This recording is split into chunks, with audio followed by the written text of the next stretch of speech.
All right, let's dive right into this explainer and explore the absolutely incredible engineering that's trying to bring high-speed internet to literally every corner of our planet.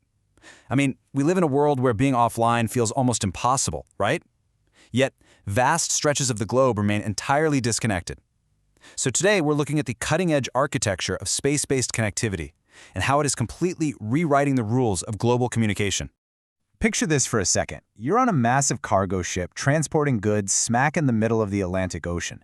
Or maybe you're on a commercial flight cruising thousands of miles above the Pacific.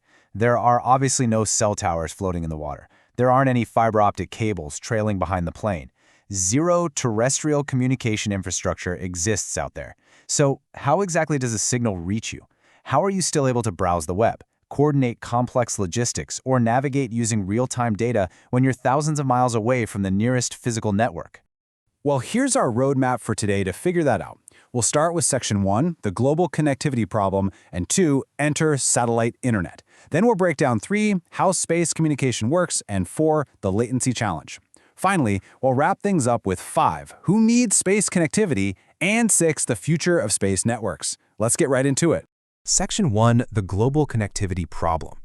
Now, the absolutely crucial point to understand right out of the gate is that our modern internet, despite feeling so wireless and magical, is actually incredibly grounded. Think about it. When you load a web page in any major city, your data is zipping through a vast, highly physical web of undersea fiber optic cables, huge data centers, and local cell towers. It's an incredibly fast system, but that physical grounding is a massive problem when we leave heavily populated areas. Trenching thousands of miles of fiber optic cable through jagged mountains or across shifting desert sands, that costs millions of dollars per mile. It's a colossal capital expense.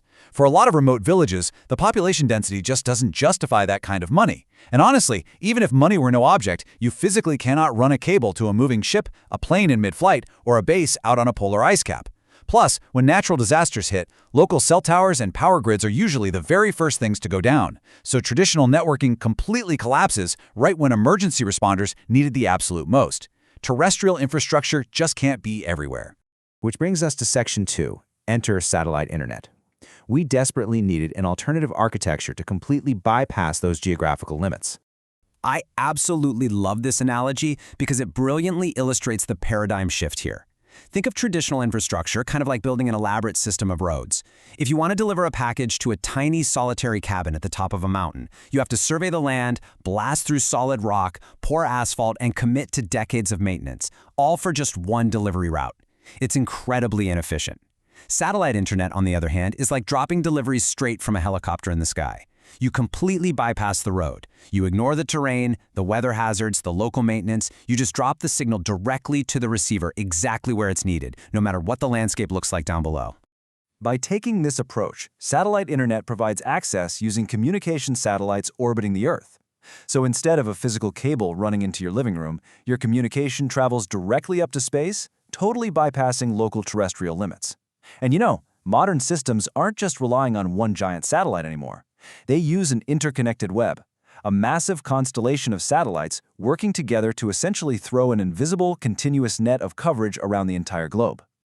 Section 3, how space communication works. Let's actually map out the journey of a single data request step by step. Let's say you're sitting in that remote mountain cabin and you decide to pull up a Wikipedia page. Here's exactly how it plays out. Step 1. Your computer sends the request to your local satellite dish, which fires a radio signal upwards through the atmosphere. Step 2. That signal hits the orbiting satellite overhead. But the satellite isn't the internet itself, it just routes your request. So, Step 3. It immediately bounces that signal back down to a massive internet-connected gateway ground station somewhere else on Earth. Step 4. That ground station is plugged directly into traditional high-speed fiber networks, so it zips your request straight over to Wikipedia's servers. Finally, Step 5. Wikipedia's response takes that exact same space-bound path right back to you. Server to ground station, up to orbit, and back to your dish. And the most mind-blowing part? This entire 40,000-mile round-trip relay happens in fractions of a second, literally the blink of an eye. Now, a super common beginner mistake is assuming satellites are basically massive space servers holding all the data of the internet right there in orbit. In reality, they act strictly as a communication bridge. Actually, it's better to think of them less like floating hard drives and way more like highly advanced space-based mirrors. They don't actually store that Wikipedia page, they just catch the radio wave and reflect it over whatever mountains or oceans are blocking your path. Section 4, the latency challenge. Now, if you ever used early satellite internet, you know for a fact it was notoriously frustrating. The big culprit here is latency. Latency is the physical communication delay caused by the time it takes for a signal to travel across vast distances. Sure, radio waves travel at the speed of light, but light still needs time to cross physical space. We've all been on that awful video call where there's a full 2-second delay before the other person hears your voice, right? You end up constantly talking over each other, waiting in awkward silence, and the whole conversation just breaks down. That delay is latency in action. For decades, providers used geostationary orbits, or GEO. To stay fixed over one spot on Earth, those older satellites had to orbit an incredible 22,000 miles away. That's deep space. Because of that immense distance, the round-trip signal path created a very noticeable lag, usually around 600 milliseconds. But modern companies completely revolutionized this by shifting to low Earth orbit, or LEO. Providers like SpaceX with Starlink deploy thousands of satellites just 300 miles above the Earth's surface. By drastically shrinking that physical distance, latency plummets from 600 milliseconds down to roughly 40 milliseconds. It's a total game changer. It transforms space-based internet from a sluggish, desperate backup plan into a highly responsive network that can actually handle high-def video calls and real-time gaming. Section 5. Who needs space connectivity? With latency practically solved and speeds rivaling regular broadband, the use cases for this are just exploding. Let's look at what this means in the real world. Imagine a massive hurricane wipes out the power grids and cell towers across an entire coastline. In the past, rescue workers would be operating completely blind. Today, emergency teams roll in with portable satellite dishes, instantly restoring high-speed comms to coordinate life-saving relief. Meanwhile, out in the middle of the Atlantic, a cargo ship is relying on that exact same network to download real-time weather updates to dodge storms, while commercial flight passengers right above them are seamlessly streaming movies. Whether it's scientific research stations on remote Antarctic ice shelves or secure military operations in hostile environments, this infrastructure is absolutely not a luxury anymore. It is a total lifeline. Now, just to be super clear here, satellite networks are not coming to replace the fiber optics in major cities. Fiber is still incredibly fast and efficient where it makes sense to put it. Instead, satellites are teaming up with our terrestrial networks to create what we call hybrid global connectivity. This is a huge takeaway. It's an unbroken, interwoven layer of coverage. It means that whether you're transitioning from a booming city center all the way out to the deep ocean, you remain perpetually connected to the exact same global network. And finally, Section 6, the future of space networks. Because this tech is unlocking possibilities that honestly push the boundaries of modern computing. This is where it gets really sci-fi, but it's happening right now. Take planet-scale AI.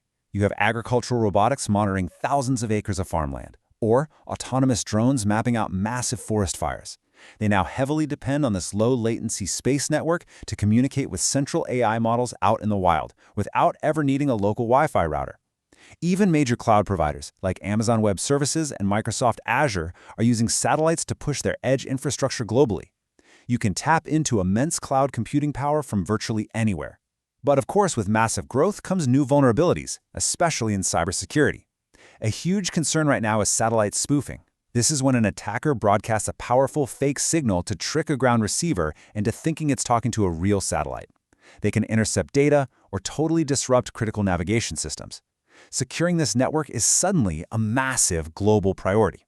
So, as our communication networks rapidly evolve way beyond the boundaries of Earth, it leaves us with a pretty heavy question. How exactly will we secure the final frontier of our digital infrastructure when the sky is literally no longer the limit?